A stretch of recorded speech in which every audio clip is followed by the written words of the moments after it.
Harka fuune assalamu alaikum wa rahmatullahi wa barakatuh. Hordoftoonni Baalii Roobii Chaayinaal hundi keessanuu jechuudha. Shamaa abboleen koo kiristaana sakkamii nagaa keessanii warri salaamata deeffachuu hin dandeenye alhamdulillah nagaa kooti. Warri Chaayinaal kana haaraa taatan subscribe na godhaasin jedha. Warri keessa jirtanii maatii naa ta'aa turtan immoo like share comment gochuudhaan yaada keessan naa qoodaan jajjabeessaa isin jedha. Hadda immoo ergaa xiqqeeshota kan qabaa isinitti illee hin dheeressu. Ergaan tiyyeessuun immoo obboleeyyantii shamarraniitiif yeroo baay'ee warroota imimmaan buusuuf yookaan immoo jaalalaaf jedhee warra imimmaan buusee waa hedduu rakkoo hedduu keessummeessuuf jechuudha. Sababa jaalalaatiin jechuudha. Jaalalli dhugaadha. Wanti nama hin goone hin jirtu. Jaalalli waan ulfaataadha. Akkas jedhaniillee waan himanii ibsanii miti waan hedduu ulfaataa tokkodha. Haa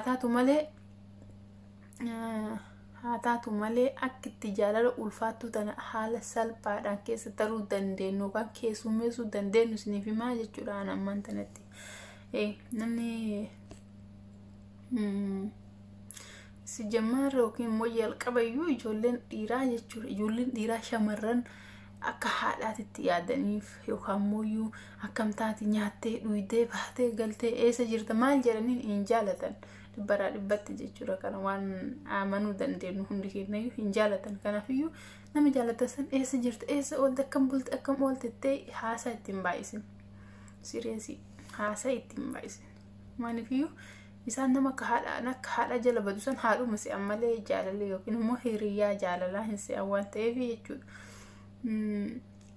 Lammaffaa immoo hiikni jiru hin gahin. Ati bicha yaadu osoo hin taane yaadamuu danda'uu qabda. Hiikni jiru hin gahin. Maaliifiyyuu yeroo hedduu waan si jaalattuuf jecha hiikni inni jirutti yoo mul'atte siif yeroo hin kennu jechuudha. Siif yeroo hin kennu yeroo hundaa isa afoo jirta waan ta'eef homaatti hin fakkaatu namarraa fagoo jiru yaada inni beekte. Kanaafiyyuu irraa fagaachuu qabda. Akka inni si yaadu godhuu danda'uu qabda jechuudha. Sadaffaa immoo si jaaladha jettee haga jaalattu san ittiin ibsin. Jaalachuu isumaa jaalattuyyuu haga si jaaladha jettee itti ol baastee waan baay'eedhaan ittiin mul'isin jechuudha. Dhiirti shamarran si jaaladha siif du'a siif ka'a siif lubbuu hin qabu jedhaniin hedduun jaalatan waan ta'eef akkasitti jaalala kee baay'iftee ittiin ibsatin jechuudha. Si jaaladha bakka hinga si jaaladha. Akka ati jaalattu beenan si wajjin jiraataa jira waan ta'eef hedduu baay'iftee odeetti himte immoo akka dhiirti yeroo tokko akka rakkasaatti nama ilaalan beektanii akka yookaan immoo gowwaatti akka yookaan immoo nama jaalatu dhabanii itti maraatan itti fakkaata yeroo ati jaalattee namni saniif maraattu jechuudha. Kanaafiyyuu jaalachuu keessan baay'iftee itti nafarsinii jechuudha. Itti nafarsin. Wallahi ijoolleen dhiiraan jaalatan nama hedduu jaalala isaaniitti ibsatu. Kanaafiyyuu yeroo ati immoo waa jaalala keetii ittiin ibsanne immoo isaan na jaalatti jedhanii siif dhiphatu. Na jaalatti laata yeroo hedduu waan garaa si keessa jiru natti hin himneef jedhanii hin dhiphatu. Siif lukaan jilbiibbiin deemanii siif dhufan bakka itti jirtutti jechuudha. Yeroo ati himte immoo akkas naan jette si jaalladha kana sammuu isaanii keessaa haasaa waan ta'eef jechuudha. Siif bakkeen kenna yeroo ati saxeette immoo akka isin na jaalattu godhuu qaba akka isin naaf maraattu godhuu qaba jedhanii waan hedduu dalagan jechuudha. Kanaafiyyuu ittiin baay'isin jechuudha jaalala keessan isuma jaalattu ittiin baay'isin. Inni biraa immoo yoo jaalattee nama san dhabdee yoo jechuudha. Jaalattee nama san yoo dhabdee sumaati itti hin balleessin yookaan isa hin miidhin namni sun yoo sirraa fagaate yoo jechuudha. Nama saniif hin booyin. Kasi jaalattu rabbi sii kenna waan ta'eef nama saniif hin boohin.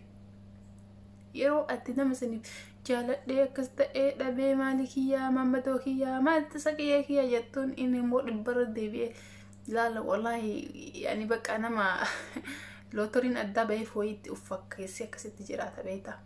Sammuun isaatiin fuuli taati. Onni dhiibee deema kanaaf jechuudha. Haga fedhe nama san jaalatte dhabdeemi. Bakka yoo si gubaa jiraatallee jaalalli isaas si miidhaawaa jiraatallee fuula keessa qaqqabii akka dagattuuf waan tokko yookaan immoo nama biraa wajjin haasa'uu malee nama saniif hin maraatin abadan. Yeroo itti maraattutti inni immoo dhibbarratti of kaayee deemaa jechuudha. Kanaafiyyuu obboleen kee shamarranii jechuudha. Gorsa diqishuu an isinii qopheesse tana yoo itti fayyadamtan inshaallah boo'icha ijoollee dhiiraatiif boottan ganarraa boo'icha ijoollee dhiiraatiif boonnu kanarraa uf qusachuu dandeenya jedhee yaada. Jaalalli nama boochin hin qabdu namni hedduun ammoo osoo hin ibsatiin jiraata jechuudha. Kanaafiyyuu wanni isin argattan hin jiru waan ta'eef maqaa malee. Ani baruuf kilooriksii dhiisii deetooliyyuu hin dhugaa deetoolii dhiisii baaliyyuu hin dhugaa jettanii ijoolleen hedduun immoo wala dhiiraaf akkana jettanii deetoolii wala kilooriksii hin dhuginaan bishaan qulqulluu fi aannan adiitti dhugaa malee wallahi. Anna akkasii jajjabaadhaa maatii kiyya like share naaf godhaa na jajjabeessaa isin jedhaa gorsa biraatiin hanga walitti deebiin nagaaf na turaa isin jaaladha.